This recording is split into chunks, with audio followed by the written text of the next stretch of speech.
Ahir, dia 20 d'abril, es van disputar l'handbol masculí i el futbol sala femení, dividint-se l'espai de la següent forma. El futbol sala femení es va jugar en dos espais, el pavelló de Pontmajor i el pavelló de Palau. En el primer va jugar el grup A i van passar a semifinals la UB i la UDL. Per tant, d'altra banda, en el pavelló de Palau va acabar jugant el grup B, en el qual es van classificar les universitats Ramon Llull i Pompeu Fabra.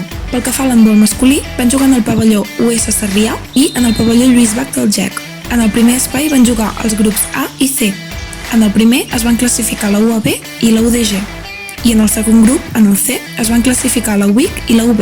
Pel que fa al grup B, que va jugar en el pavelló Lluís Bach del GEC, va deixar com a finalistes la URL i la UPF. Durant la jornada d'avui es jugarà el voleibol i l'handbol femenins. A més, podeu seguir-nos a les xarxes socials buscant Esport Universitari o a la nostra pàgina web esportuniversitari.cat.